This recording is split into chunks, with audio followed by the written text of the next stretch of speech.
आज के इस एक्सप्लेनर में हम एक ऐसी चीज के बारे में बात करने वाले हैं जो सच में एक मिडिल क्लास के लिए फाइनेंशियल शील्ड यानी एक आर्थिक ढाल का काम करती है। हम बात कर रहे हैं इमरजेंसी फंड की। तो चलिए बिना देरी के इसके गहराई में उतरते हैं। सबसे पहले बात करते हैं अनपेक्षित आर्थिक खतरों की, उन खतरों की जो बिना बताए आते हैं। चलिए एक कड़वी सच्चाई का सामना करते हैं। क्या होगा अगर कल सुबह अचानक किसी की नौकरी चली जाए? सुनने में ही डर लगता है ना। एक आम परिवार पर इसका असर कितना भयंकर हो सकता है, ये सोचना भी डरावना है। इनकम एकदम से जीरो हो जाना किसी को भी कुछ ही दिनों में बहुत गहरे स्ट्रेस में डाल सकता है। और देखिए, बात सिर्फ जॉब जाने तक ही सीमित नहीं है। क्या हो अगर अचानक कोई बहुत बड़ी मेडिकल इमरजेंसी आ जाए? अस्पताल का एक लंबा चौड़ा बिल, या फिर अचानक से गाड़ी का इंजन खराब हो जाना। ये वो भारी खर्चे हैं जो किसी भी अच्छे खासे बजट का पूरा बैलेंस बिगाड़ कर रख देते हैं। लिटरली सब कुछ हिल जाता है। लेकिन इन सब के बावजूद हमारी आम सोच क्या होती है? अरे सैलरी तो आ ही रही है ना, जब कोई आफत आएगी तब देखा जाएगा। ये जो माइंडसेट है ना, ये बहुत ही खतरनाक है। सच कहूं तो इस तरह की लापरवाही एक अच्छी खासी कमाई करने वाले इंसान को भी आने वाले संकटों के सामने बिल्कुल कमजोर छोड़ देती है। तो फिर सवाल उठता है, इमरजेंसी फंड आखिर है क्या? आइए इसकी सही परिभाषा समझते हैं। देखिए, इसका मकसद बिल्कुल क्लियर है। ये कोई नॉर्मल सेविंग्स अकाउंट नहीं है जहां से आपने नया फोन ले लिया। ये वो पैसा है जो पूरी सख्ती के साथ सिर्फ और सिर्फ अचानक आने वाली मुसीबतों के लिए रिजर्व रखा जाता है। जैसे जॉब चले जाना, कोई मेडिकल क्राइसिस, या घर की कोई ऐसी रिपेयर जिसे टाला नहीं जा सकता।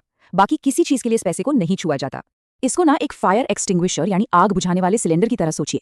क्या हम इसे रोज इस्तेमाल करते हैं? बिल्कुल नहीं। ये सालों तक बस दीवार पर टंगा रहता है। लेकिन जिस दिन आग लगती है उस दिन इससे ज्यादा जरूरी चीज कोई नहीं होती। बस इमरजेंसी फंड भी ऐसे ही चुपचाप बैठा रहता है, तब तक के लिए जब तक कोई सच में बड़ी आपदा ना आ जाए। और ये चीज बहुत ही शानदार तरीके से दिखाती है कि फाइनेंशियल प्रोटेक्शन और वेल्थ क्रिएशन के बीच असली फर्क क्या है। वेल्थ क्रिएशन के लिए हम स्टॉक्स, क्रिप्टो या गोल्ड में पैसा लगाते हैं, जहां थोड़ा रिस्क होता है। लेकिन इमरजेंसी फंड ये ढाल है। इसे इन रिस्की मार्केट से बिल्कुल अलग और सेफ रखना चाहिए। क्योंकि सोचिए, अगर मार्केट क्रैश हो और तभी कोई इमरजेंसी आ जाए तो आपको अपना इन्वेस्टमेंट भारी नुकसान में बेचना पड़ेगा, है ना।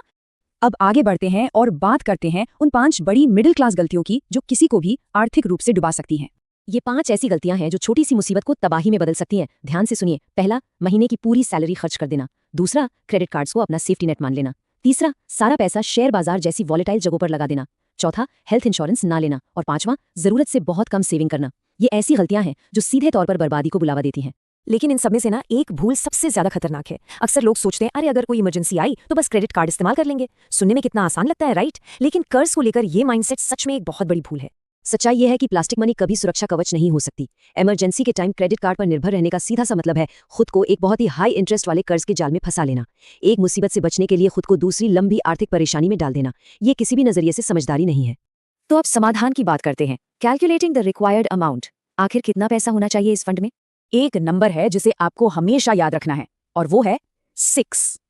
आर्थिक सुरक्षा का सबसे बेसिक, सबसे गोल्डन रूल यही है कि आपके पास कम से कम 6 महीने के खर्चों के बराबर का फंड होना ही चाहिए। यह आपकी सबसे मजबूत बेसलाइन है।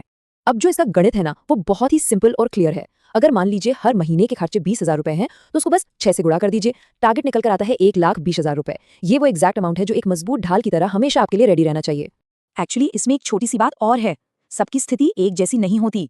अगर आप फ्रीलांसर हैं या किसी ऐसी फील्ड में हैं जहां जॉब बहुत अस्थिर होती है, तो आपको एक और भी मोटी ढाल चाहिए।